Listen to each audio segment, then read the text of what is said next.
Oke. Nah, kita mulai dengan yang pertama, ASEAN Economic Community. Nah, yang perlu diingat, ini hanya mengingatkan aja ya, kalau ASEAN itu ada 10 negara, dan di konteks ASEAN itu dibagi 2 kelompok negara, yaitu negara pendiri, itu ada 5 negara, 5 juga, yang Indonesia termasuk di founding members, jadi negara pemrakasa berdirinya ASEAN tahun 67. Oke. Nah, tujuan berdirinya ASEAN ini kita lewati saja karena terlalu umum.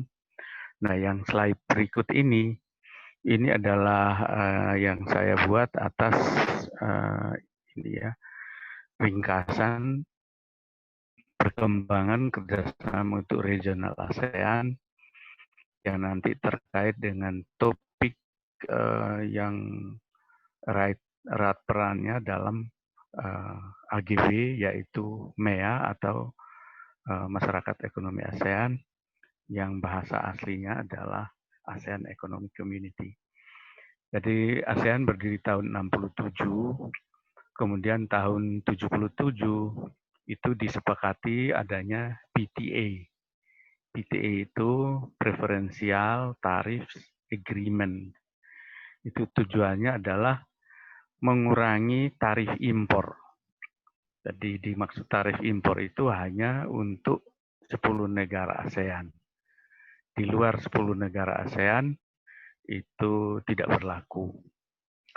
Kemudian pada tahun 92 itu baru dibentuk AFTA. AFTA itu adalah ASEAN Free Trade Area. Nanti di bagian belakang kita akan lihat apa Free Trade Area itu artinya apa. Nah, inti dari AFTA itu adalah secara bertahap mengurangi tarif masuk antar 10 negara ASEAN itu dari 0 sampai 5%. Jadi mulai bertahap ya. Nah, sasarannya itu 5 tahun kemudian akan 0%. Semua barang yang tidak sensitif itu 0%. Kemudian tahun 2004 mulai direncanakan untuk membentuk satu pasar tunggal ASEAN. Tahun 2004. Rencana semula itu tahun 2020. Sekarang ini baru dibentuknya pasar tunggal yang kita kenal MEA atau AEC itu. Tapi dalam 1 tahun kemudian, 2004, pada pertemuan berikutnya, pemimpin ASEAN itu sepakat pasar tunggal ASEAN jangan 2020, nanti bisa bersamaan dengan pasar tunggal Asia Pasifik. Lebih baik negara ASEAN dimulai awal 2015. Maka pada mulai 31 Desember 2015 disepakati dibentuklah pasar tunggal ASEAN yang kita kenal dengan ASEAN Economic Community. Jadi itu latar belakangnya. Nah, di kerjasama regional ini bukan hanya 10 negara ASEAN.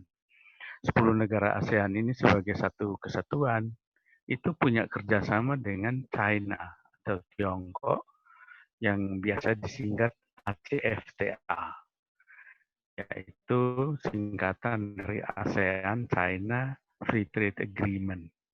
Kemudian dengan ASEAN dengan India, jadi ASEAN India Free Trade Agreement. Kemudian ASEAN dengan Jepang, itu AJCEP, itu singkatannya itu. ASEAN dan Korea, kemudian ASEAN dan Australia plus New Zealand. Itu ya untuk tambahan saja.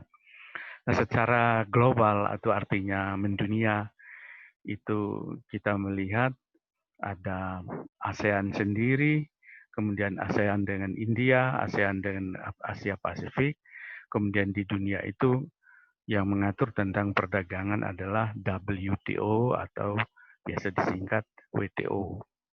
Itu ada 130 negara, sekarang ini sudah hampir semua negara yang masuk di PBB itu masuk ke situ.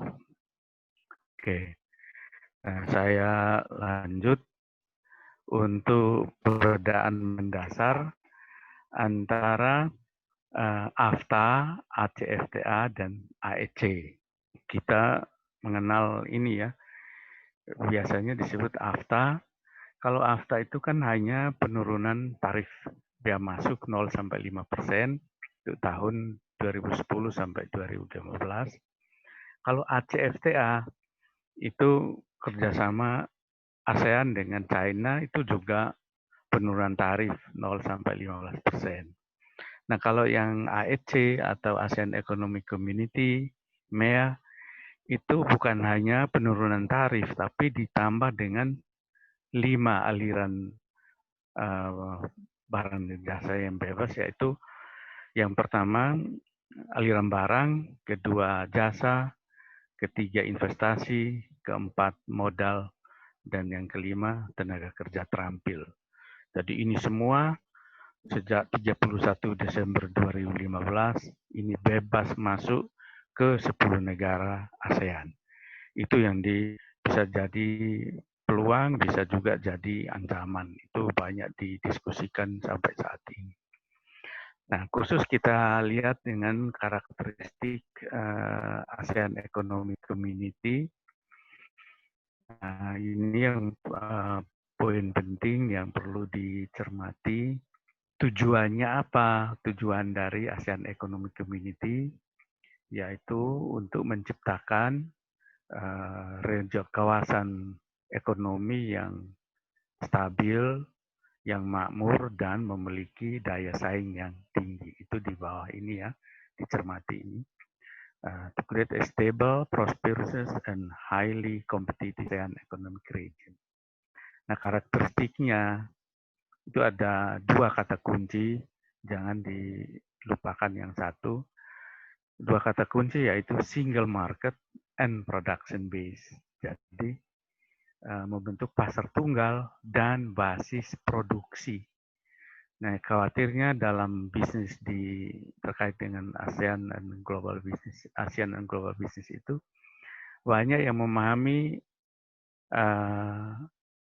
masyarakat ekonomi ASEAN itu hanya pasar tunggal saja, tapi lupa production base.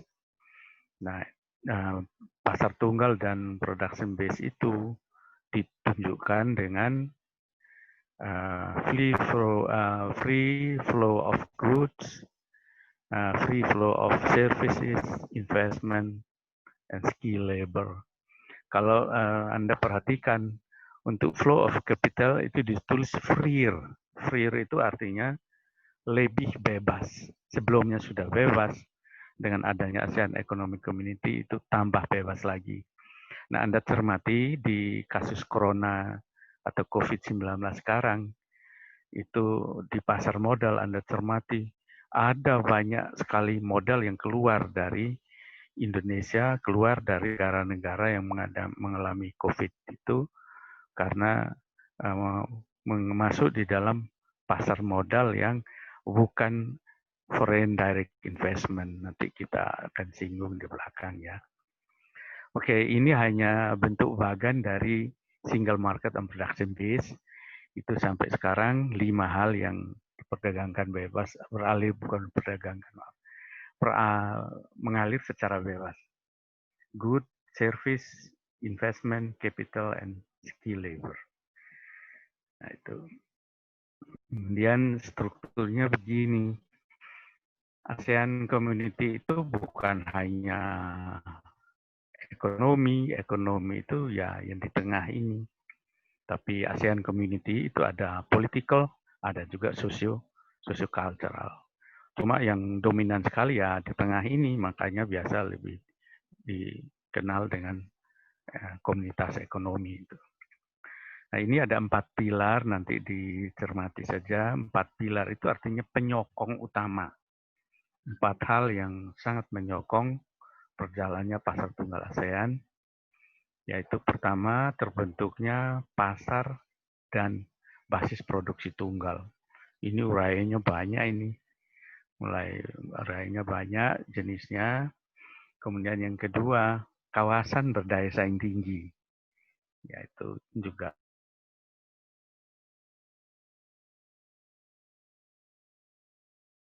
dan kawasan dengan pembangunan ekonomi yang merata. Nah, ini nanti kita singgung juga, nanti kita lihat, karena di dunia ini bukan hanya Indonesia yang pembangunan ekonomi dan bisnisnya tidak merata, tapi di seluruh dunia juga begitu. Dan yang terakhir, integrasi dengan perekonomian dunia, beberapa negara Asia maupun Asia Pasifik dan dunia. Nah, ini saya lanjut, tidak saya anggap lewat, ya nanti dibaca sendiri. Nah, ini beberapa fakta ASEAN yang berbentuk yang lingkaran ini menunjukkan besarnya ekonomi dunia. Nah, kalau melihat kenapa ini Amerika yang paling besar, kemudian ada China, kemudian Uni Eropa. Nah, kita lihat ASEAN masih ASEAN ya, sangat kecil. Ini saya lewati juga GDP, ini juga saya lewati, nanti Anda bisa cek. Nah, ini yang target ASEAN kita masih kecil dibanding United States dan China. Maka dua negara besar yang melaksanakan perang dagang itu cukup lama, sudah berlangsung sampai sekarang. Ini saya lewati peluang dan tantangan, Anda bisa baca sendiri. Saya ingin untuk menjelaskan saja satu hal ini. Nah, tadi ciri khas darinya adalah bebas bergerak atau bebas keluar masuk tenaga kerja terampil di 10 negara ASEAN. Untuk menghadapi ini, maka pemerintah Indonesia membuat ini suatu konsep namanya KKNI. KKNI itu adalah Kerangka Kualifikasi Nasional Indonesia. Tujuan KKNI ini supaya tenaga kerja kita dari Indonesia bila ke negara lain bisa disetarakan kompetensinya. Nah, karena kompetensi yang setara itu akan membawa dampak pada penghargaan atau upah atau gaji atau kualitasnya gitu ya. Nah, KKN ini levelnya ada level 1 sampai 9. Maaf saya perbesar ya, mungkin ini bisa dilihat dengan baik.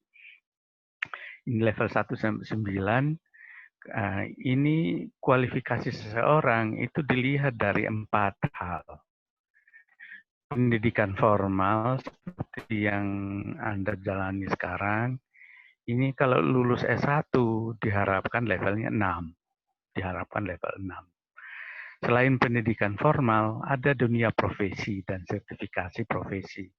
Makanya di Macung disediakan ada sertifikasi bahasa Mandarin, ada bahasa Inggris, ada IT, dan sertifikasi untuk supply chain kalau manajemen ya nanti ngambilnya. Kemudian yang satu sisi lagi akan dilihat juga di dunia industri dan dunia kerja. Pengalaman kerja ini akan diperhitungkan juga untuk melihat kompetensi. Dan yang keempat terakhir, pengalaman belajar mandiri. Jadi ini belajar mandiri seperti sekarang belajar di rumah dan lain-lain itu. Kalau belajar sendiri tapi hasilnya bagus, Anda yang lulus S1 bisa saja begitu dinilai bagus sekali Anda bisa levelnya 7 atau 8, atau bahkan mungkin 9 kalau benar menguasai sesuatu. Tapi tidak tertutup kemungkinan walaupun lulus S1 tapi tidak belajar dengan baik, tidak punya sertifikasi profesi, tidak punya pengalaman, dan kurang belajar, bisa saja levelnya di bawah 6. Jadi penghargaannya terhadap seseorang itu bisa lebih rendah. Itu ya. Nah, level 6 itu apa saja? Itu ada 4 hal penting. Yaitu pertama, mampu mengaplikasikan bidang keahlian dan memanfaatkan iptek. Nah, yang kedua, menguasai konsep teoritis bidang pengetahuan tertentu. Jadi ya bisa menguasai teoritis, konsep teoritis dalam bidang manajemen. Gitu. Yang ketiga, mampu mengambil keputusan yang tepat berdasarkan analisis informasi dan data. Jadi seperti manajemen sistem informasi, matematika, statistika, membantu kita untuk bisa mengambil keputusan berdasarkan informasi ilmiah. Lalu yang keempat, bertanggung jawab pada pekerjaan yang diberikan kepadanya seseorang walaupun individu maupun kelompok. Ini empat hal ini yang akan menentukan penilaian kualifikasi kita. Untuk perguruan tinggi ini saya lewati, saya pikir itu yang paling penting. Topik pertama mengenai ciri khasnya, kemudian peluang dan tantangannya, terutama di pendidikan tinggi nanti. Kalau lulus sebaiknya level 6, minimal level 6. Oke, kita lanjut ya ke topik yang kedua mengenai BRICS. BRICS itu ya seperti ditampil di layar, itu terdiri atas 5 negara besar ekonomi di dunia, yaitu Brasil, Rusia, India, China, dan S itu adalah South Africa, Afrika Selatan. Kita lihat sebentar karakteristiknya. Kalau sebarannya di kontinental di dunia, itu di Asia ini 2 negara, China dan India. Di Eropa hanya Rusia. Di Amerika Selatan itu ada Brasil, dan di Afrika hanya Afrika Selatan. Di Amerika Serikat tidak masuk karena Amerika Serikat dianggap sudah negara besar, ekonomi besar di luar kelima ini. Nah, saya lanjut saja dulu ke konsepnya, cirinya dulu. Kita lihat indikatornya 5 negara ini ternyata dilihat dari ini 5 negara ini luasnya adalah 26% dari permukaan bumi dan penduduknya 42% dari penduduk dunia dan tenaga kerjanya 46% dari tenaga kerja seluruh dunia. Jadi hampir separuh loh 5 negara ini. Dan pendapatannya itu adalah 19% dari total pendapatan dunia, gitu ya. Sangat besar. Oke, kayaknya ini ya, nggak jalan ya. Halo. Oke, mungkin ini ini yang satu ciri khas yang menunjukkan kekuatan besar 5 negara di dunia itu. Yang paling yang kiri lingkaran ini adalah negara-negara dengan luas di atas 2 miliar kilometer ya, 2 juta kilometer persegi. Yaitu termasuk negara-negara ini, termasuk juga Australia dan Kanada, juga 5 negara plus 4 negara BRICS plus Amerika Serikat. Kalau lingkaran bawah ini yang warnanya ini adalah negara-negara dengan GDP di atas 600 miliar US dollar, biliun US dollar. Negara ini besar, banyak dari Jerman dan seterusnya, plus Kanada dan negara-negara BRICS. Kalau di lingkaran kanan ini, negara-negara dengan penduduk di atas 100 juta. Indonesia masuk di sini. Tapi kita tidak masuk di yang berpendapatan tinggi dan luas di atas 2 juta kilometer persegi. Indonesia nanti Anda bisa cek 1,9 ya. Jadi tidak sampai 2. Nah, negara-negara BRICS itu ada di sini. Itu Brasil, Rusia, India, China, South Africa tidak masuk di sini tapi mewakili benua Afrika. Jadi inilah kenapa BRICS itu memegang peran penting, karena negaranya besar, penduduknya banyak, dan pendapatannya tinggi di luar Amerika Serikat ya, itu kekasannya. Lalu ciri khas yang berikut sudah diringkas di diagram tadi ya. Fast land area itu artinya tanahnya luas. Challenge related to economic and social integration, yaitu challenges karena memiliki tantangannya besar dalam integrasi sosial dan ekonomi, dan ini mewakili ikut mengatur perannya besar dalam mengatur ekonomi dunia dan memiliki banyak sekali kemungkinan untuk kerjasama. Itu ya, itu saya lewati, saya pikir untuk BRICS itu. Tapi yang Anda ingat ini adalah websitenya, Anda bisa mengecek sendiri di BRICS. Tapi satu informasi di luar ini, BRICS itu hanya 5 negara, tetapi menguasai hampir separuh dari tenaga kerja dan perdagangan di dunia. Itu salah satu poin penting. Oke, yang terakhir ya, poin terakhir karena saya lihat beberapa teman sudah leave mungkin karena akses internetnya,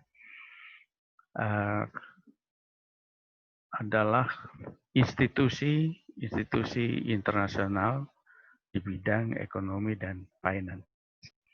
Ini kalau dilihat di global secara internasional, organisasi-organisasi atau institusi itu dapat dibagi 2 kelompok, yaitu kelompok ekonomi dan politik.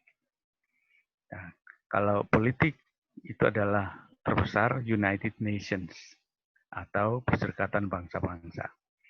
Kalau ekonomi ini mulai dari WTO, OECD, G8. G8 itu sekarang jadi G20, G20 nanti saya singgung sebentar. Itu OPEC, NAFTA, dan seterusnya. Nah, Uni Eropa dianggap salah satu organisasi yang memiliki peran yang sama besar, yaitu di bidang politik dan bidang ekonomi. Kalau Anda perhatikan bisnis Indonesia, kelapa sawit Indonesia belum lama ini malah tidak bisa masuk ke pasar Eropa karena diatur oleh Uni Eropa itu. Kita lihat sebentar ya, secara singkat untuk masing-masing. Indonesia, masyarakat Indonesia sangat mengenal IMF, International Monetary Fund, institution itu, karena pengalaman kita di tahun 98 saat terjadi krisis ekonomi, krisis finansial awalnya, IMF ini yang turun tangan untuk membantu Indonesia mengatasi masalah krisis. Dan kita sangat kenal. Kemudian yang sangat besar organisasi bidang ekonomi ini adalah Bank Dunia, the World Bank. Itu perannya adalah meminjamkan uang kepada negara-negara perkembangan termasuk Indonesia. Kalau Anda cermati, banyak proyek besar di Indonesia juga dibantu oleh Bank Dunia. Ini saya lewati, ini IMF oke.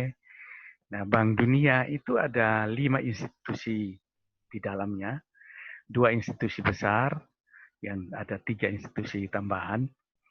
Yang besar sekali IBRD, itu International Bank for Reconstruction and Development.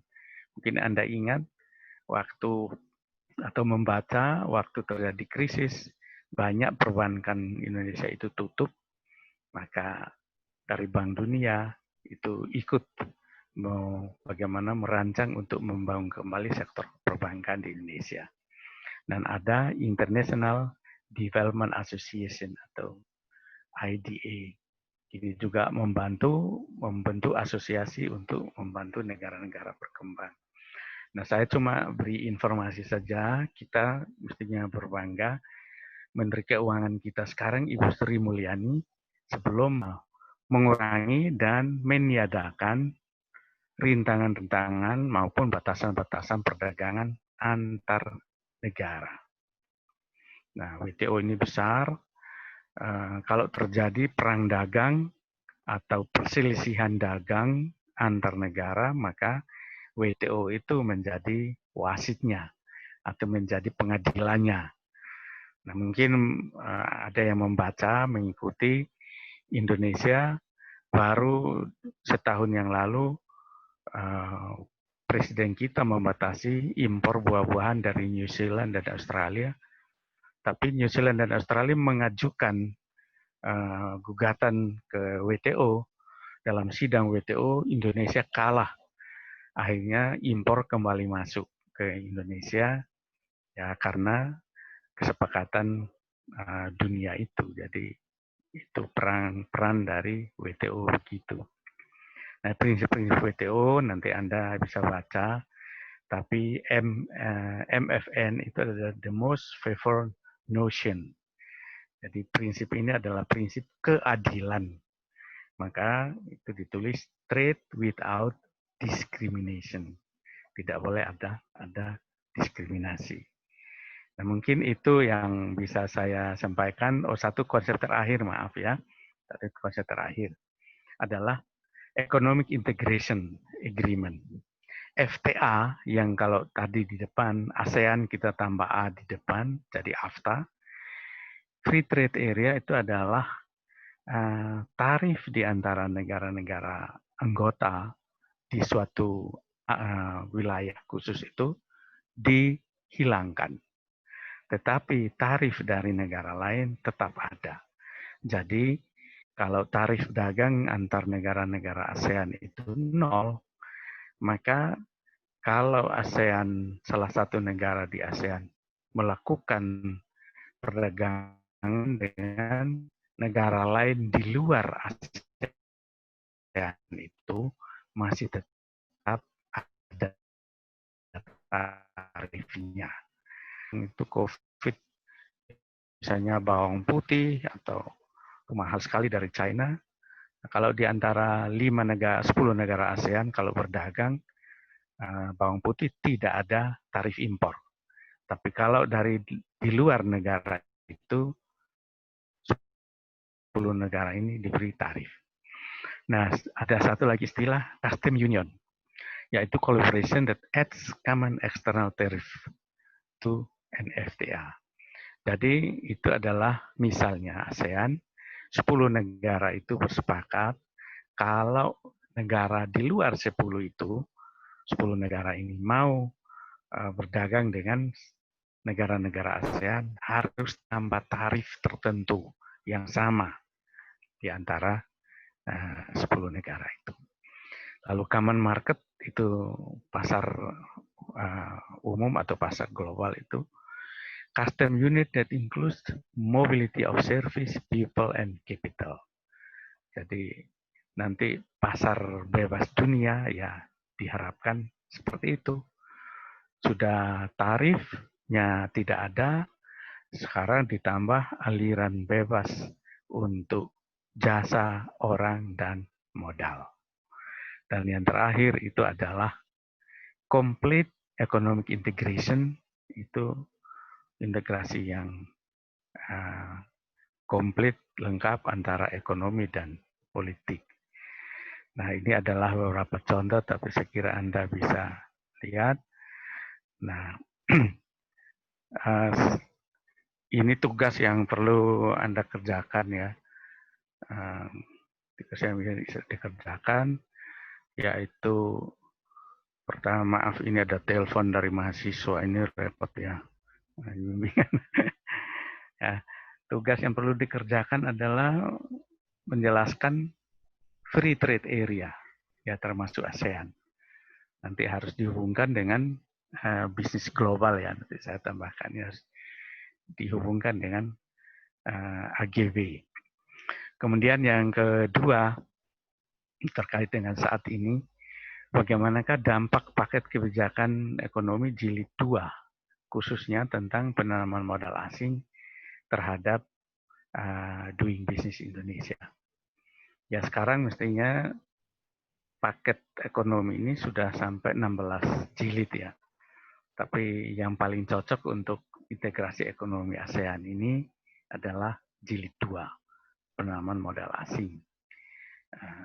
Kalau Anda cermati juga, Presiden Jokowi mengambil kebijakan yang diumumkan oleh Presiden sendiri maupun oleh Menteri Keuangan, kebijakan untuk stimulus-stimulus fiskal, yaitu perpajakan, keuangan, itu terhadap sektor bisnis di Indonesia, UMKM, masyarakat yang kurang mampu, kemudian dunia usaha, bebas pajak selama 1 tahun, dan seterusnya.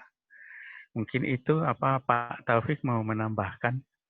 Karena ya ini belum 1 jam, tapi saya pikir kalau terlalu lama, mungkin ada yang akses internetnya terbatas. Pak Taufik, kalau ada yang mau ditambahkan, Pak?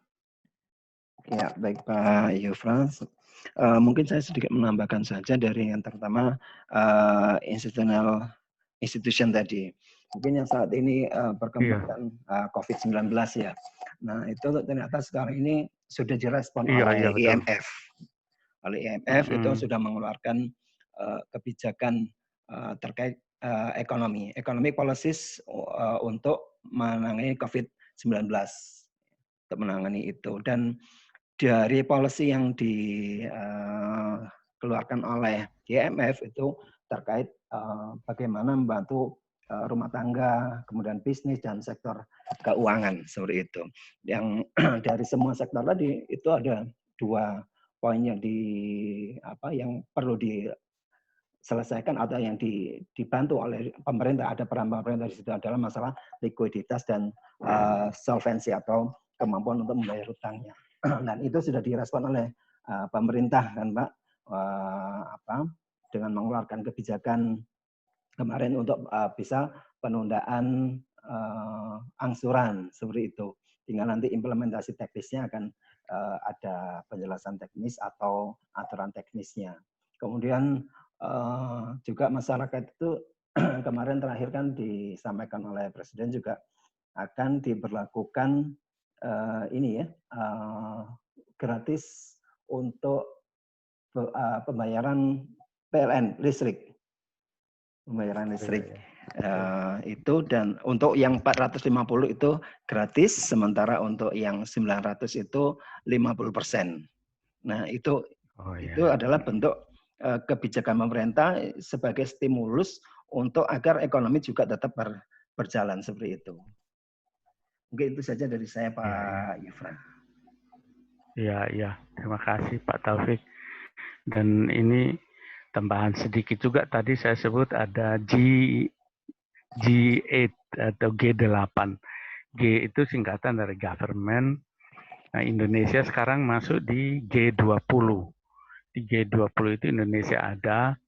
Kalau Anda cermati di tadi BRICS itu, Indonesia masuk ke 20 negara besar dunia karena kita dianggap pasar yang besar. Satu-satunya negara ASEAN yang masuk di G20 itu ya hanya Indonesia. Karena dianggap kita penduduk nomor 4 terbesar di dunia.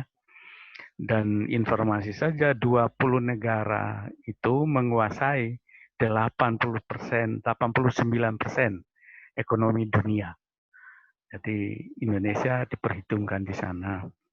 Walaupun ya COVID ini kan mengancam semua negara, bukan hanya Indonesia. Ya, terima kasih